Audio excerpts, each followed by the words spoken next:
Chose, on va regarder un peu le bilan des forces qui s'appliquent sur ce truc-là. Donc les forces qui s'exercent, il y en a que deux en fait. Il y a le poids,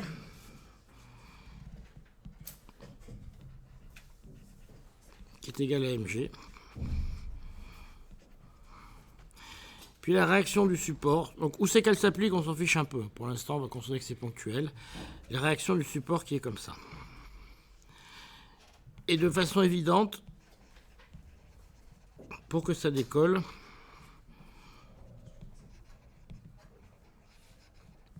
il faut que le module de R soit strictement supérieur au module de P. Est-ce que tout le monde est d'accord avec moi?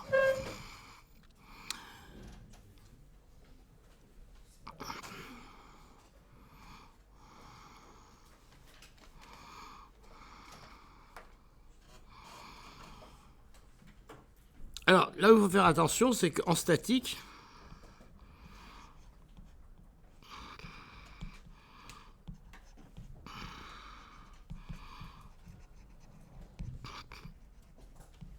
on a toujours R égale P1.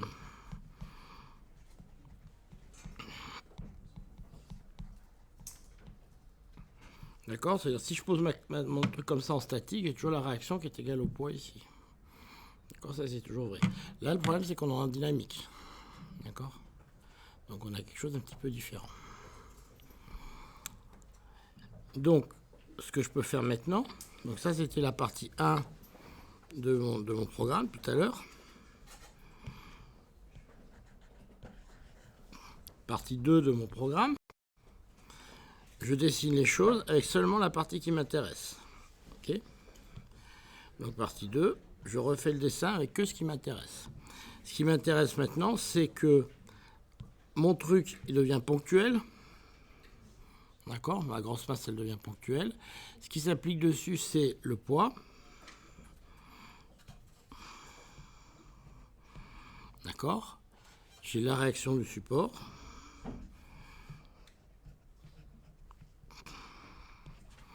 Et puis j'ai aussi un truc qui s'appelle la relation fondamentale de la dynamique, qui me dit que la somme des forces est égale à MA.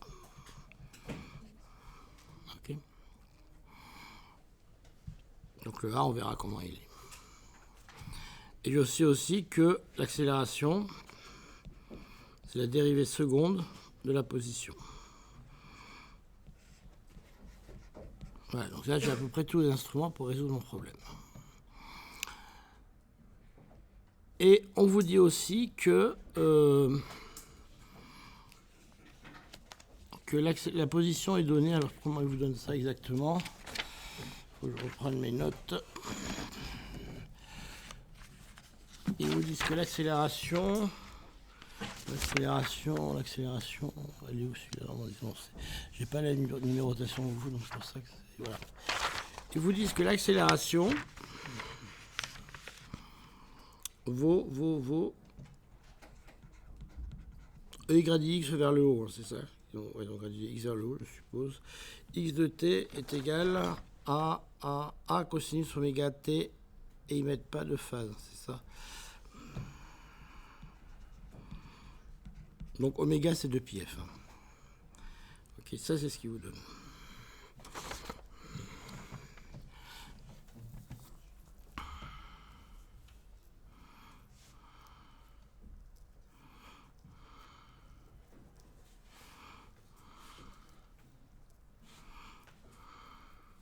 Donc on peut calculer la vitesse. C'est égal à moins A oméga sinus oméga t. D'accord? Et on calcule l'accélération. Donc n'oubliez pas que quand on dérive, on a des oméga qui sortent. Hein.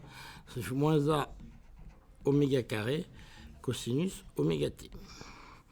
Donc là, on a l'accélération de notre système. Et donc si on a l'accélération, on a la force. Par la relation fondamentale de la dynamique, on a que somme des forces égale MA égale moins M A oméga au carré cosinus oméga t. D'accord?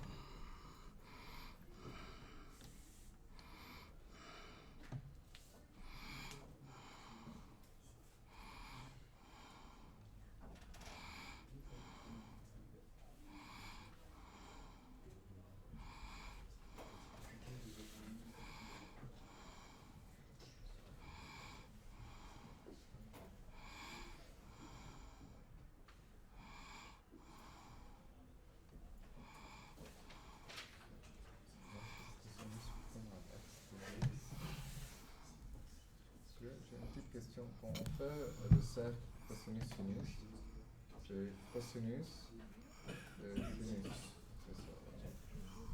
C'est ça. Immédiatement que ça, c'est égal à R plus P. Enfin, R moins P, pardon, parce que je fais attention au signe ici.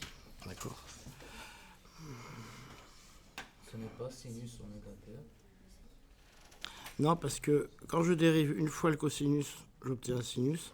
Quand je dérive une deuxième fois, je réobtiens un cosinus.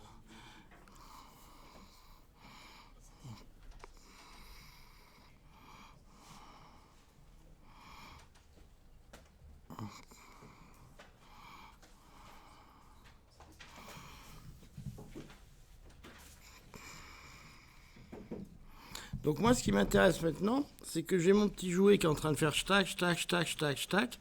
Il y a un moment où l'accélération est maximale, et je veux savoir si cette accélération va arriver à faire que R est 0. D'accord ? Si R est plus grand, si R est égal à 0, mon mobile, il peut décoller. D'accord ? Si R il continue à une valeur positive, le mobile ne peut pas décoller. Donc je vais chercher quelle est cette accélération au maximal. Alors j'ai l'accélération qui est là. Donc chercher la valeur maximale de l'accélération, c'est facile. J'ai une fonction qui est en cosinus. D'accord ? Donc la valeur maximale d'un cosinus, c'est 1. Donc l'accélération au maximum, elle vaut moins A oméga au carré. D'accord ? Donc je peux dessiner ça. Donc l'accélération maximale,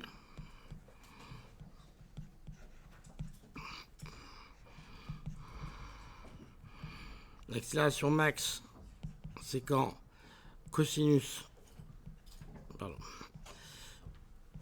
c'est quand le cosinus est égal à moins 1, ce qui me donne que l'accélération vaut simplement moins A. Ah, il y en a deux. L'accélération, x point point, est égale à moins A oméga au carré. D'accord ? Donc elle vaut quoi l'accélération? Si je me reporte sur mon dessin, c'est un truc qui vaut comme ça. Ça, c'est l'accélération maximale. OK ?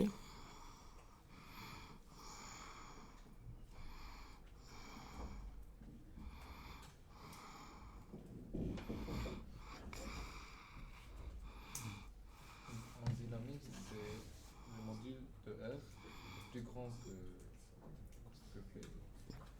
Le module de R, pour que ça reste sur la plateforme, c'est R plus grand que P. Ça quitte la plateforme, il faut que R soit plus petit que P. Il faut que cette flèche-là... Excusez-moi.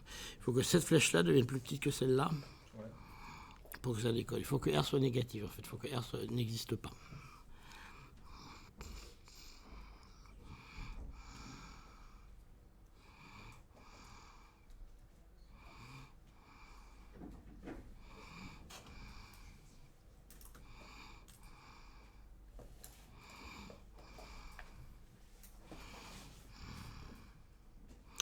Alors maintenant, la condition pour qu'on ait décollage,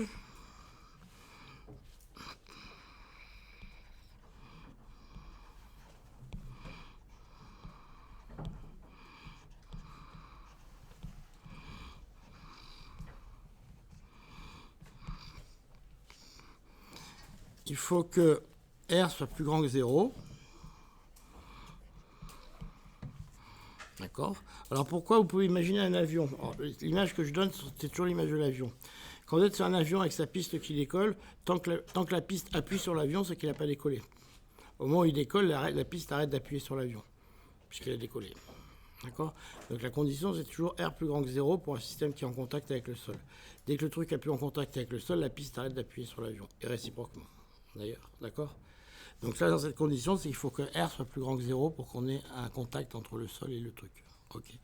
Et ça vous donne simplement que moins R oméga au carré doit être plus grand que mg. Que moins mg, pardon. D'accord ? Ça, vous égalez simplement ces deux-là, ce qui reste, parce que vous avez R moins P qui doit être plus grand que moins R oméga carré. Si vous faites P égale 0, ça vous fait que moins R oméga carré doit être plus grand que moins mg. Okay. Parce qu'ici, vous avez R moins P qui doit être égal à la relation fondamentale de la dynamique, vous dit que R moins P, c'est cette fonction-là.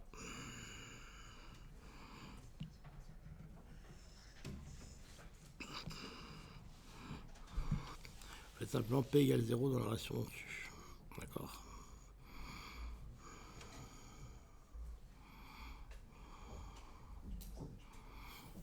C'est bon pour tout le monde?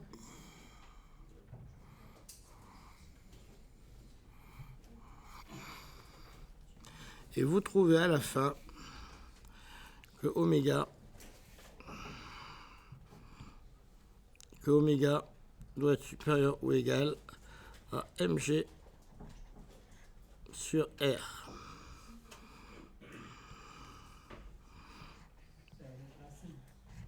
Avec une racine, tout à fait. Avec une racine, ça ira beaucoup mieux.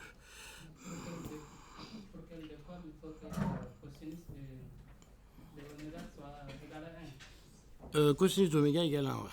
Donc l'angle sera 0. Et ça veut dire quand vous êtes en haut. Normalement, c'est quand vous êtes en haut. Vous avez sur l'extension maximale. C'est un système qui fait comme ça. Donc c'est pas en temps, c'est pas en angle, c'est en temps. Quand vous avez un cosinus oméga t, c'est un truc qui oscille comme ça. Et le temps, c'est le temps qui vous fait ça. Donc quand vous prenez les cosinus égale 1, ça veut dire que vous êtes tout au bout ici.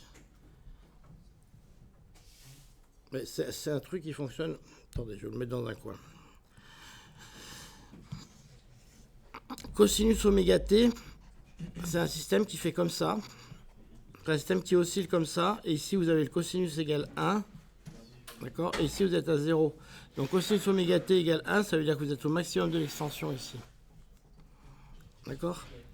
Donc, ça vous fait oméga. On cherchait quoi déjà? Oméga est égal, est supérieur ou égal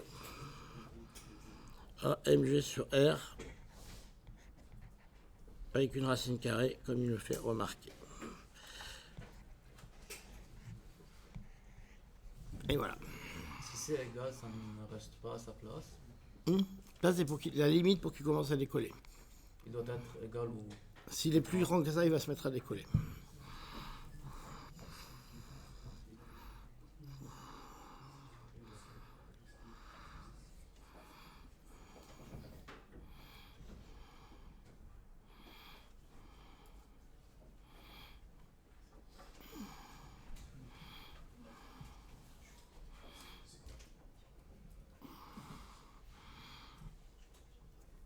C'est clair pour tout le monde, cet exo?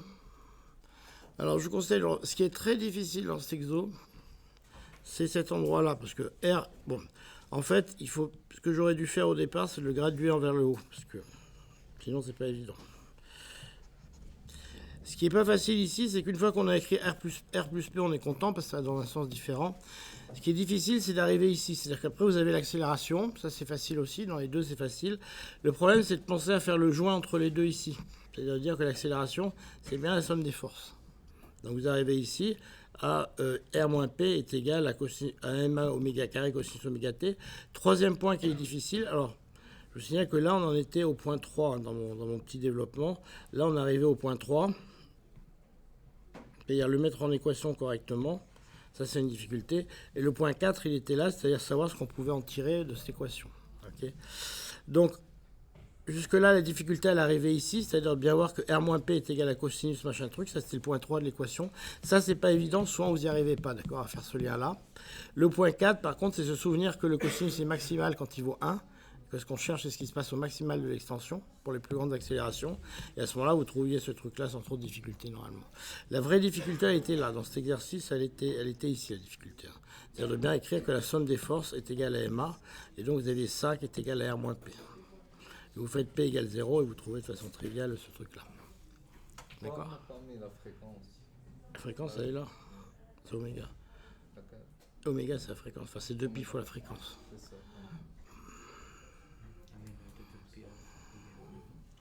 Ok, donc la difficulté, elle est là. Cet exercice, il est subtil à cause de ça. Le reste, c'est évident. Ok? Bon. Donc, ceci étant dit, nous allons passer maintenant à un exercice. Alors, attendez, je suis la suite de ce que m'a dit le chef. C'est pas là, c'est TP. Alors, c'est un autre, si je ne m'abuse pas, c'est la machine d'Atwood, le suivant. Ah non. Le suivant, c'est celui sur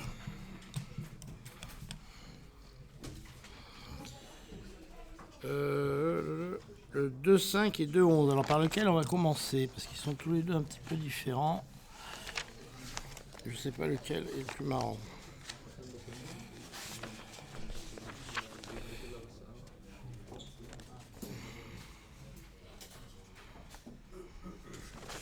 Alors, le 2,5, c'est lequel chez vous?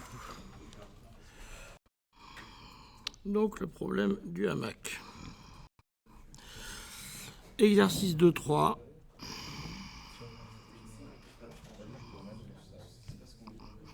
Exercice 2-3, le hamac. Alors pourquoi le problème du hamac est beaucoup plus simple que l'autre?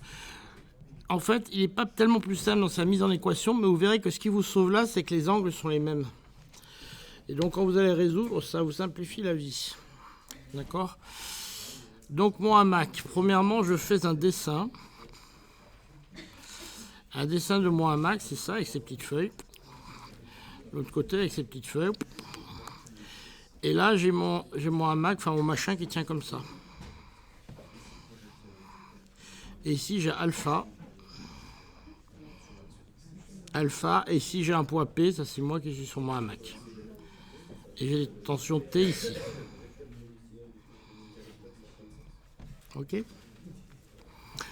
Alors maintenant, je vais faire un dessin un peu plus épuré. C'est la table 2 de mon raisonnement. Je fais un repère. Dans le col, je mets simplement les deux forces.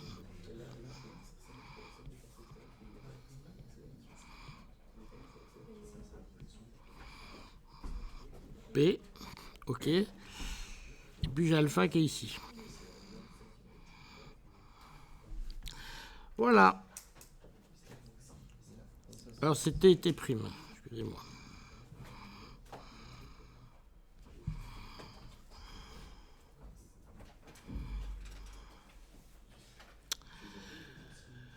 Alors, la question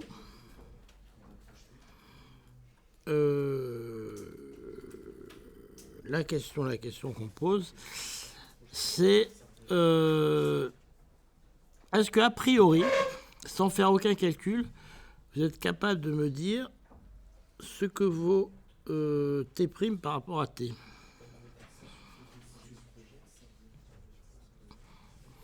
Non, quelqu'un a une idée?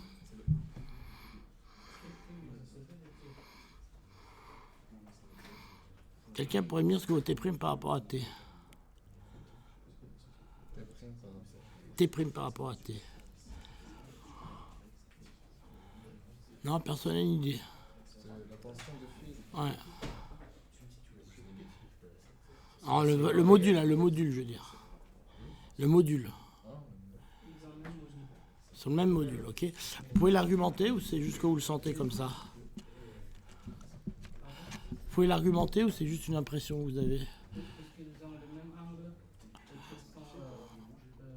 avec les vecteurs, ils sont opposés. Ouais. Voilà, alors c'est un nom savant, ce que vous dites, ce qu'on appelle la loi de Curie. C'est-à-dire qu'en fait, vous avez un problème qui est symétrique sur un plan. Donc un problème qui est symétrique a forcément des conséquences symétriques.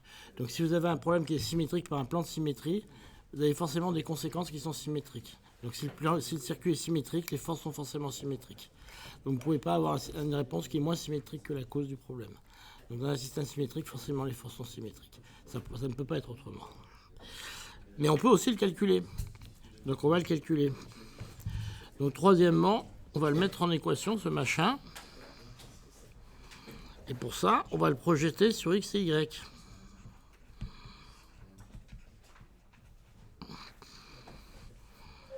Alors quand on vous dit que choisir un repère, il faut bien quand même être conscient d'une chose, hein, c'est qu'un repère, c'est un point OX, c'est un repère OX ou Y, mais que des vecteurs, c'est des choses qui peuvent se promener, d'accord? Quand j'ai un vecteur, il n'est pas forcément collé là. Après, je peux le promener, je peux l'emmener où je veux. D'accord? Donc l'origine de mon repère, elle n'est pas forcément très importante, parce que mes vecteurs, je vais les amener bout à bout pour faire des calculs dessus. Okay. Donc si je projette sur X et Y, eh ben, j'obtiens les choses suivantes. J'obtiens que T cosinus phi, cosinus alpha est égal à T' cosinus alpha. Ça, c'est la fameuse loi de Curie que j'évoquais. Et j'obtiens que 2T sinus alpha à partir de là, vous sortez clairement ici un 2T. Ok. Et donc là, vous sortez directement que 2T sinus alpha est égal à mg. Donc vous en tirez directement que T est égal à mg sur 2 sinus alpha. Ok. Donc quatrième question. Est-ce qu'il faut tirer pour minimiser T, est-ce qu'il faut prendre alpha grand ou alpha petit? Donc la fonction mg sinus alpha, elle varie entre quoi et quoi?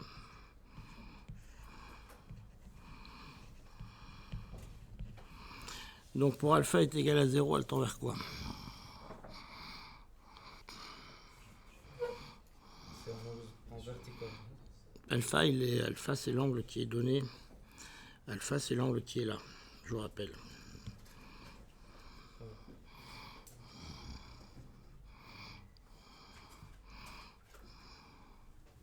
Donc alpha, il va vers pi sur 2, ça tend vers quoi? Oui, et donc t sur mg sinus alpha, ça tend vers Vers T. vers t sur mg, si vous voulez. Et de l'autre côté, ça tend vers quoi?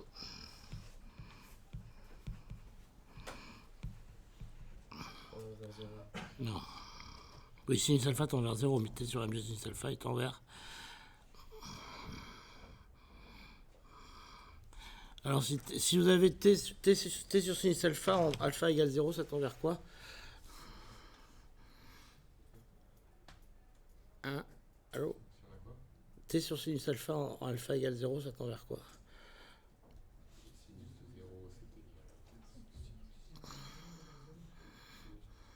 Ça tend vers 0, non? Sinus alpha, oui, mais t sur sinus alpha.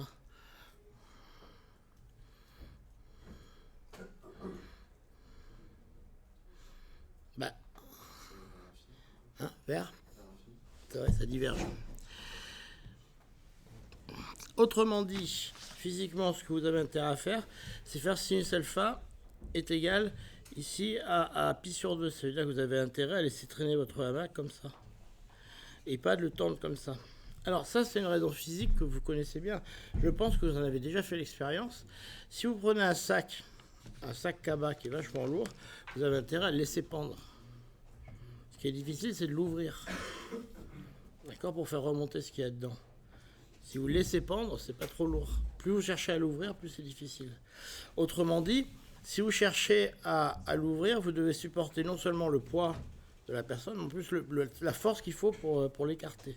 D'accord? C'est-à-dire que vous devez combattre, non seulement ici, vous avez votre jeu à combattre, mais vous avez en plus cette tension à combattre. D'accord? Autrement dit, alors ce qui est intéressant, c'est qu'elle diverge. C'est-à-dire que si vous voulez mettre une personne dans votre hamac et que vous voulez la mettre vraiment à l'horizontale, idéalement, il faut mettre une force infinie. D'accord? Pourquoi? Parce qu'il faut que vous combattiez G, qui est vertical, avec une force qui est perpendiculaire à G. Donc la seule façon de faire, c'est de mettre une force infinie. Si vous voulez combattre une force verticale avec une force horizontale, la seule façon, c'est de mettre une force infinie à l'horizontale. C'est ce que vous voyez dans ce calcul. D'accord? Donc c'est pour ça qu'idéalement, la force devient infinie quand je tire avec une force horizontale. Par contre, verticalement, il n'y a pas de problème, je ne fais que lutter contre G, donc j'ai G. Donc on a tout intérêt à mettre le sac à provision vertical et à ne pas chercher à l'ouvrir. D'accord? C'est ce que vous faites dans votre expérience quotidienne, en général, vous faites ça. Ok, donc désolé pour la petite erreur de calcul. Mais maintenant, nous allons faire la même chose dans l'exercice de, je ne sais pas combien, de 5, c'est ça? Et vous allez voir, ce que je voudrais que vous fassiez, c'est la même chose jusque par là. D'accord? Vous allez arriver à un truc. Ne vous attendez pas à trouver la même chose, ça va être plus difficile, mais j'aimerais bien que vous appliquiez la même méthode jusque par là. Après, on verra ce qu'on en fait parce que là, c'est un petit peu plus compliqué. D'accord? Mais jusque-là, vous devriez tous y arriver à faire ces dessins-là et à l'arriver là. Ok? Au carré M2, vous admirez mon talon de dessinateur. Et puis c'est tout. Et on vous dit que vous avez ici un angle qui vaut alpha 1, alpha 2. Alors, jusque-là, vous auriez pu le faire quand même. Parce que vous allez voir que c'est pas si innocent que ça. Alors qu'est-ce que vous pouvez encore savoir? C'est que là j'ai M1, P1, mettons, que là j'ai P2. On va dire que là j'ai T2, que là j'ai T1.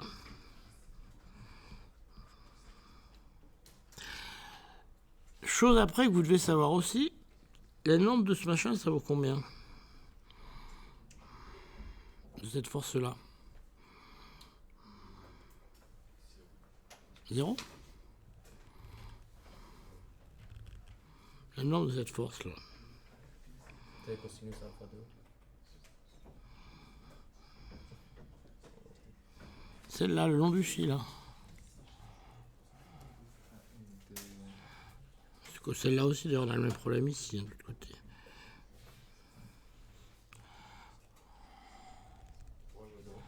Hein? Je vais dire qu'elle vaut 0. Elle vaut pas 0. Elle vaut quoi? Non, mais c'est élémentaire, ça, c'est le début de votre cours, ça. Quand vous avez une poulie, qu'est-ce qu'elle fait, une poulie? Oui, les forces, elles leur reviennent quoi? Ouais, donc la T2 vaut quoi, là, on se passe sur ce truc-là? La deuxième force vaut quoi? Ouais, il faut le... S'il y en a au fond qui savent, là. Personne ne sait. En module, elle vaut T2.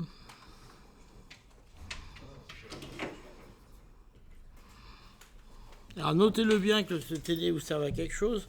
Quand vous avez une poulie, qui a un truc comme ça, vous tirez assis avec T, le module ici, il vaut T aussi.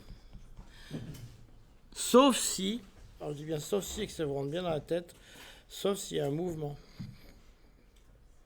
S'il y a un mouvement, c'est pas forcément vrai. Tant qu'on est en statique, c'est vrai. Et ça, je subodore que ça soit dans le cours. Non, peut-être pas. Non, c'est pas dans le cours. Bon, si vous avez une poulie transmet les forces. Une poulie sans frottement, vous avez ça.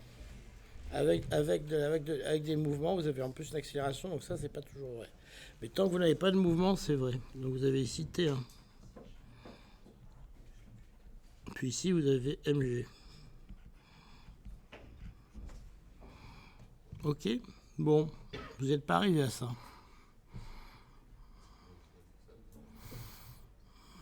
Vous n'avez pas y mettre beaucoup de bonne volonté quand même.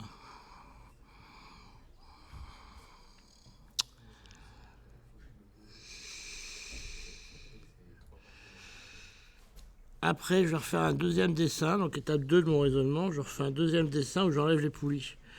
Je fais un grand repère là.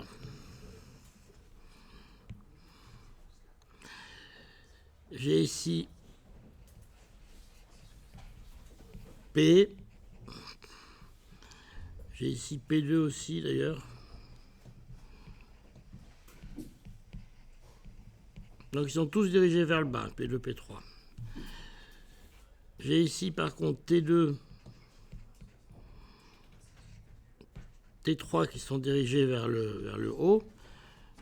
J'ai ici ma force qui a pour module T2 qui est comme ça, et l'autre qui a pour module T1 qui est comme ça. Alors là, je suis d'accord avec vous, c'est encore un petit peu le merdier cette affaire. Donc moi, ce que je vous propose, c'est de découper en deux parties, c'est-à-dire partie droite, partie gauche, parce que là, on n'y voit pas encore grand-chose. Donc ce que je vous propose, c'est de découper en deux parties, la droite et la gauche. On va faire d'abord la partie gauche, ça sera plus facile. Ben non, ça sera plus facile, ça sera la même chose. On a pris un truc on a M1 qui est différent de M2. Donc ce coup-ci, on peut avoir un problème dissymétrique parce que le problème n'étant pas symétrique, alpha 1 et alpha 2 peuvent être différents. Si par contre vous me faisiez un problème avec M1 égale M2, je n'ai pas d'autre choix que d'avoir alpha 1 égale alpha 2. D'accord? Ici, pour avoir alpha 1 différent de alpha 2, il faut que j'introduise une dissymétrie dans mon problème qui est M1 différent de M2. Ok? On va s'occuper d'abord de la partie gauche. Donc j'ai ici P2, puis j'ai ici M, si vous voulez. Alors je mélange les masses et les P, hein, ça fera ça dans votre tête. J'ai ici la truc qui est proportionnel à T2, hein, je ne sais pas trop ce que c'est, et j'ai ici l'angle alpha 2. D'accord. Donc je vais faire le bilan des forces que j'ai selon X et selon Y. D'accord? Donc, j'ai T2. On va l'appeler T2', celui-là, si vous voulez. D'accord? On va commencer par lui, d'ailleurs. T2'. C'est quoi ces composantes sur X et sur Y? C'est X et c'est Y.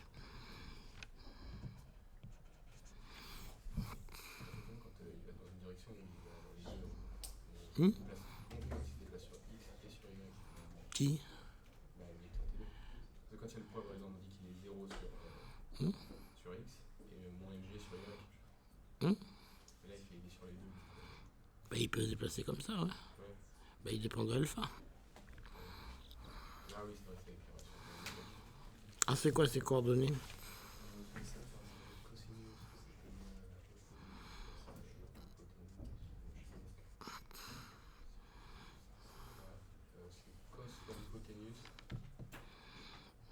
Alors, je vais écrire quoi? Mademoiselle là, qui me regardait là, qu'est-ce que j'écris en X, en Y? Allez-y, allez, on vous attend. Allez, je n'attends que vous. La force, la tension T sur l'axe X égale à TX égale à T sinus alpha D. Tout à fait. Et sur l'axe TY,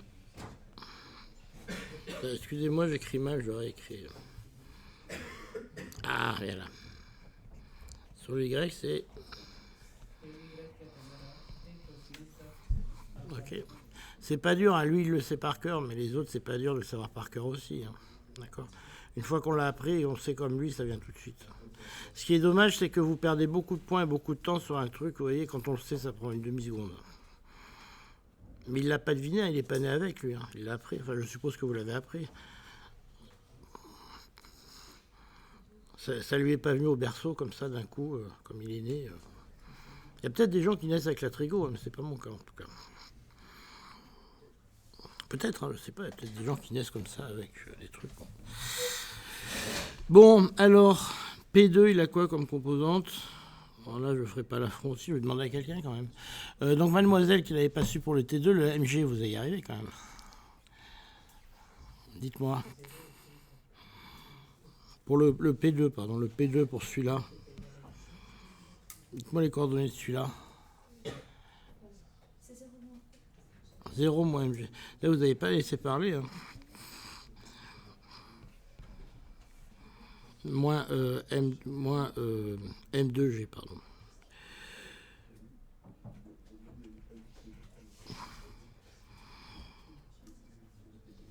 Et pour la masse, donc bah, MG, c'est 0 moins MG. Ok, ça c'est le côté droit. Côté gauche.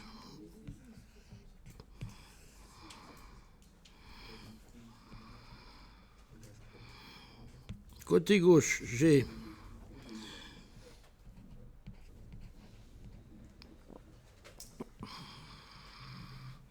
on va appeler T'1. J'ai alpha 1, et puis je crois que c'est tout. Hein. Alors vous voyez pourquoi le problème ce coup-ci est dissymétrique, c'est parce que si vous regardez bien, si vous regardez bien ce problème, cette fois-ci, voilà, donc là, ce coup-ci, on a T1, alors T'1, c'est coordonnées C. Alors, on va interroger qui? Alors, lui, il n'a plus le droit de parler, là, parce qu'il sait trop de choses, donc vous n'avez plus le droit de parler. On va essayer avec quelqu'un du fond, là. Hop, hop, hop, hop, là. Vous en sentez pas trop mal. Vous avez une idée sur la composante de... Oui, plutôt. Vas-y, lâchez-vous. J'aurais dit moins T1 sinus alpha, moins T2 cos alpha. Ouais, c'est gagné. Non, il y a un plus quelque part, vous êtes trompé.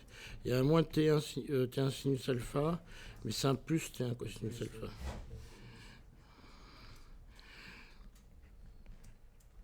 Ok, bon, ben l'autre P1, c'est moins, c'est 0 moins M1G.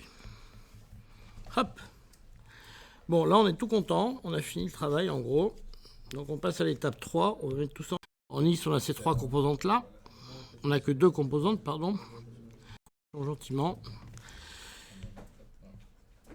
Donc, je vous rappelle que la somme des forces est égale à MA, qui, dans notre cas, est égale à quoi? L'accélération vaut quoi dans le système? Ouais, mais ça vaut quoi l'accélération? Non, mais l'accélération. Ouais, ça vaut 0 dans notre cas. Donc nous obtenons l'équation suivante. On va regarder d'abord en X. Donc nous obtenons que T2 sinus alpha est égal à T1 sinus alpha, que l'on peut écrire aussi M1 sinus alpha 1, pardon, et les 1 et les 2. Hein. Sinus alpha 1 est égal à M2 sinus alpha 2.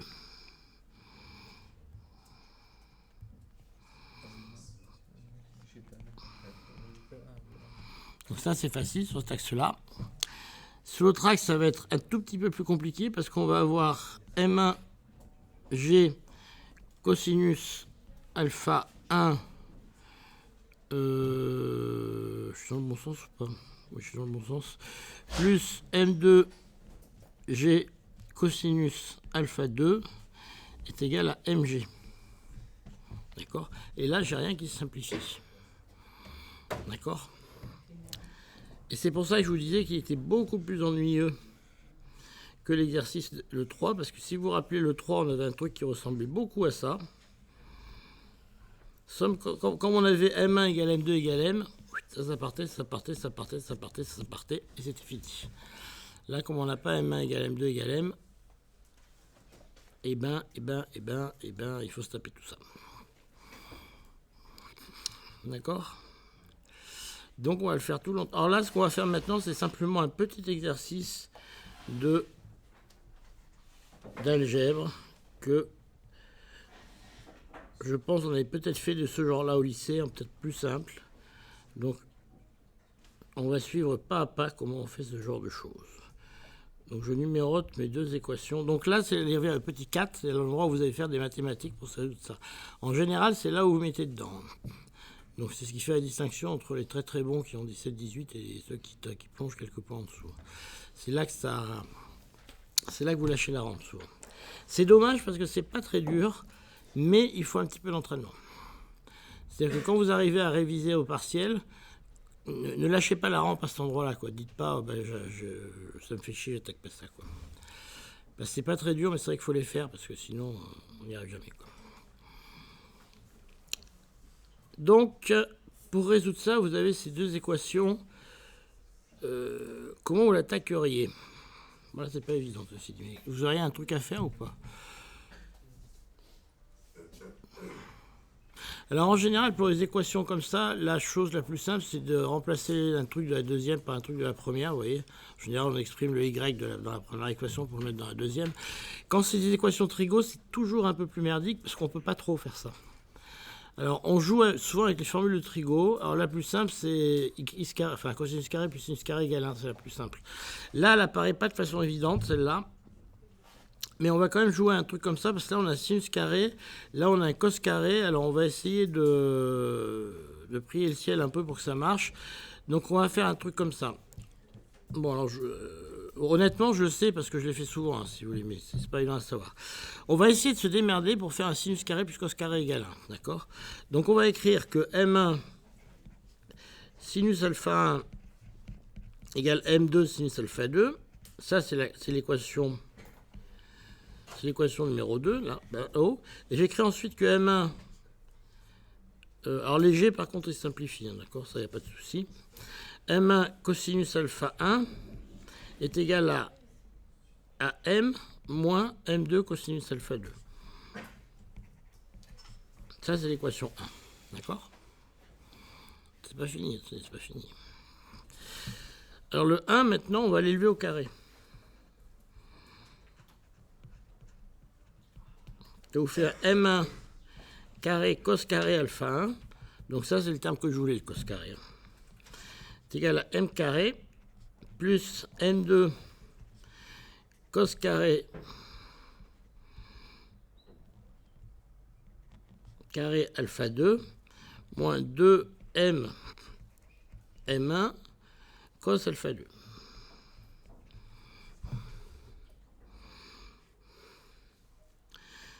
Et l'équation 2 au carré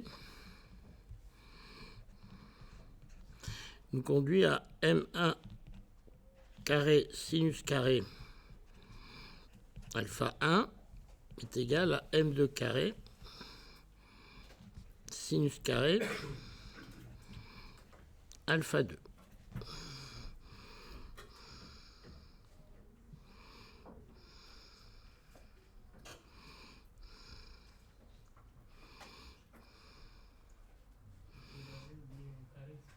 Où ça, dites-moi. M1 au carré cosinus carré alpha, c'est égal à M2 carré plus M2 carré cosinus carré. Tout à fait. Et alors là, si je ne me trompe pas, j'ai fait apparaître le truc qui m'intéresse, le cos carré plus sinus carré. Que vous avez tous vu là où j'ai fait la petite astuce. C'est que maintenant je fais 1 plus 2. Là je l'ai eu au carré. Donc je fais 1 au carré plus 2 au carré.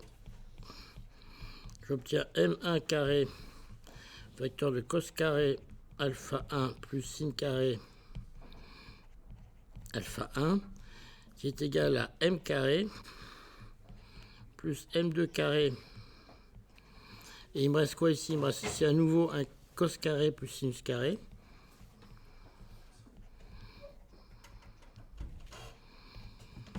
Et il me reste un moins 2 M1 cos alpha 2. Jusque-là, je crois que j'ai bon.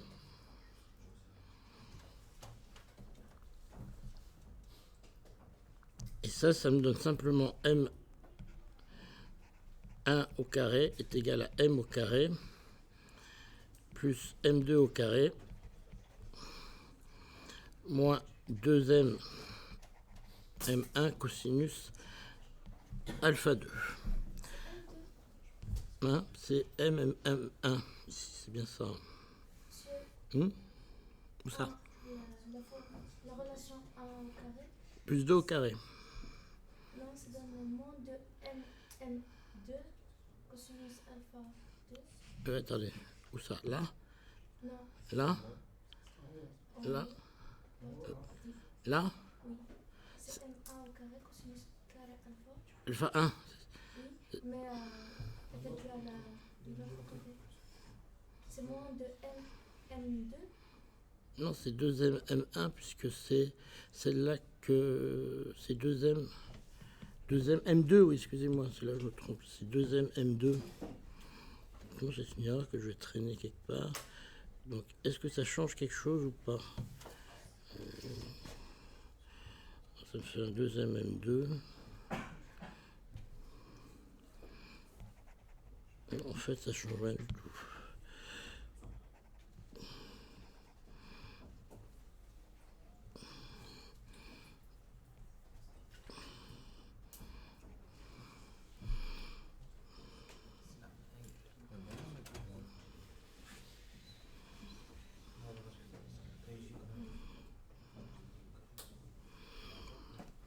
Bon, voilà, je trouve pas de relation plus intéressante que ça à sortir de ce machin. Donc vous me direz si vous trouvez quelque chose de plus malin que ça, mais...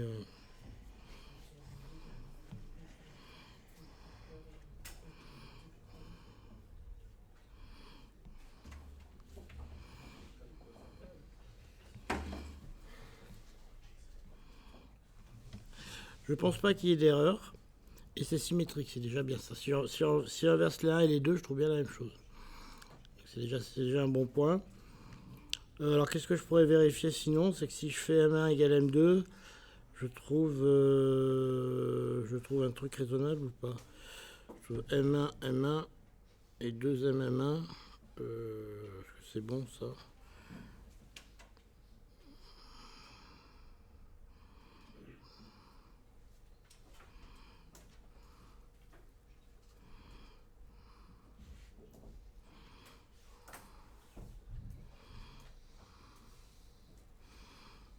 Ouais, non, ça m'a l'air juste, mais je trouve pas grand chose d'extraordinaire là-dessus, quoi. Bon, vous ferez le calcul chez vous, s'il y a une erreur, je vous le mettrai sur Discord, okay, sur Moodle.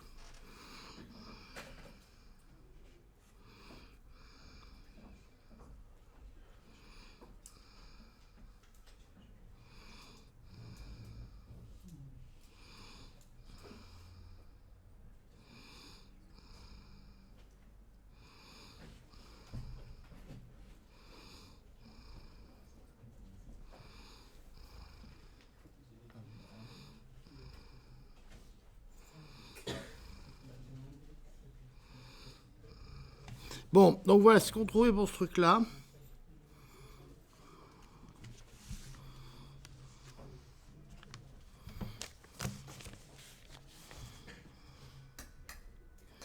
Et alors, ce qu'on nous proposait après de faire vite fait, c'était l'exercice sur la poulie, sur la machine d'Atwood, c'est-à-dire le 2-11.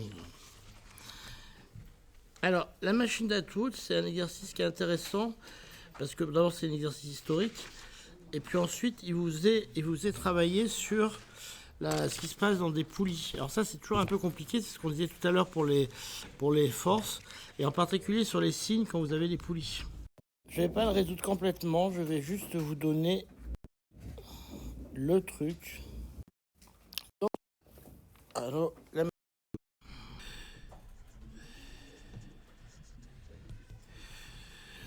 alors le problème, c'est de savoir comment je vais mettre mes forces. Parce que le problème, c'est le suivant, c'est que j'ai ma machine qui est comme ça.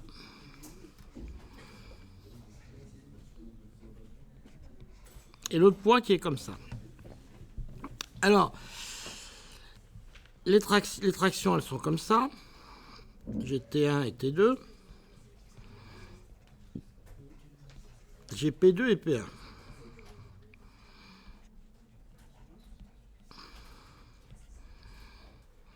Alors là où on peut arriver très vite à un gros paradoxe, c'est que si je gradue par exemple, je vais au hasard, si je gradue vers le haut, c'est ça qu'il faut. Si on l'écrit trop vite, on va tomber sur cette bêtise-là. Vous écrivez P1 est égal vers le bas, P1 égale moins M1G, et P2 égale moins M1G. Bon. Donc vous dites les deux forces vont dans le même sens. Sauf qu'il y a un problème quand même, c'est que dans la réalité, les deux forces, elles ne vont pas dans le même sens. Le long de ma corde, elles se tirent l'une vers l'autre, l'une contre l'autre. Vous voyez ce que je veux dire? Le fait que j'ai l'impression qu'elles sont dans le même sens dans l'équation, c'est parce que la poulie a fait tourner de sens ma force. Mais dans la réalité, elles ne sont pas dans le même sens, elles sont en sens opposé. D'accord?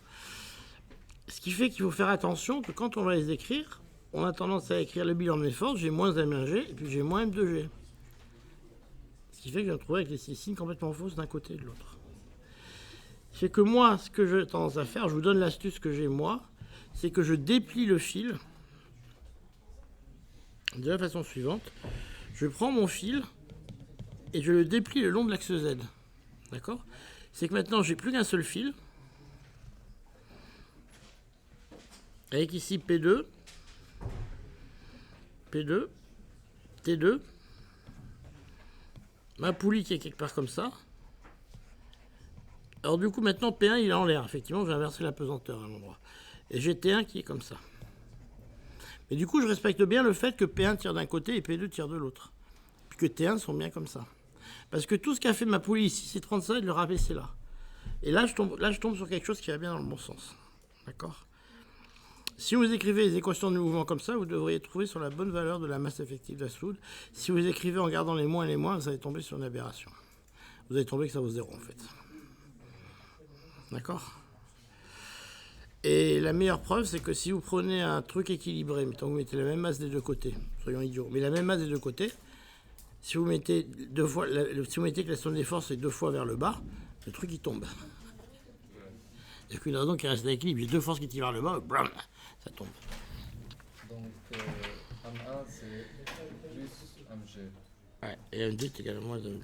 Ça, c'est possible.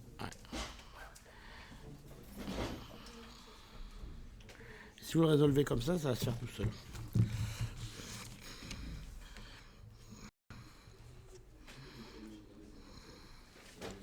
L'idée de justifier, on peut justifier comme ça. Alors ça, il faudrait demander à Julien comment il le justifie. Parce que là, j'ai jamais vu justifier proprement. Vous pouvez lui demander. Si vous pouvez justifier, c'est que c'est la poulie qui fait varier, qui fait pivoter le sens de la force. Et pas le module.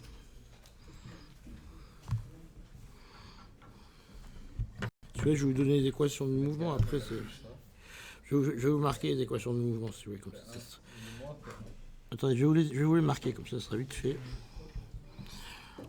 Donc vous avez simplement que M moins... Vous trouvez que M2G...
Oui, c'est les mêmes.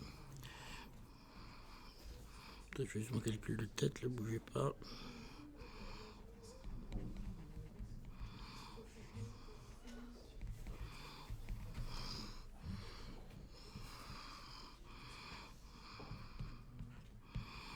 Il y a un 2 qui traîne, il n'y a pas un 2 qui traîne. C'est un 2.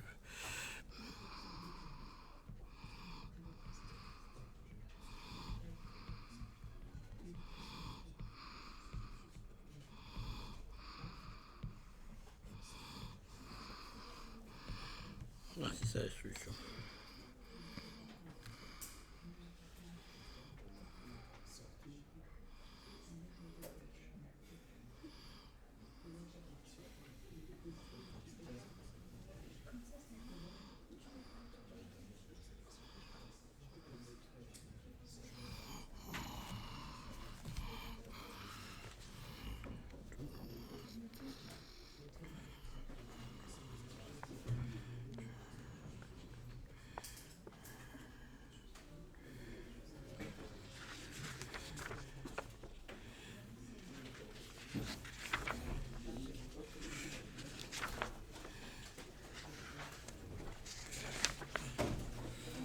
Bon, ça vous empêche pas de le faire, parce que là, je pense que ça va un peu vite.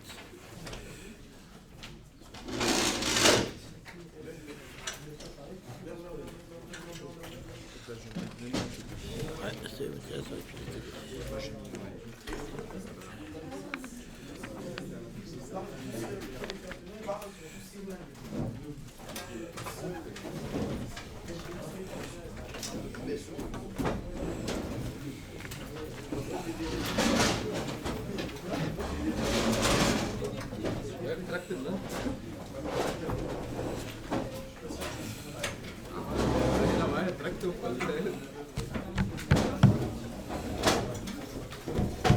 Je vous l'ai mis à l'envers.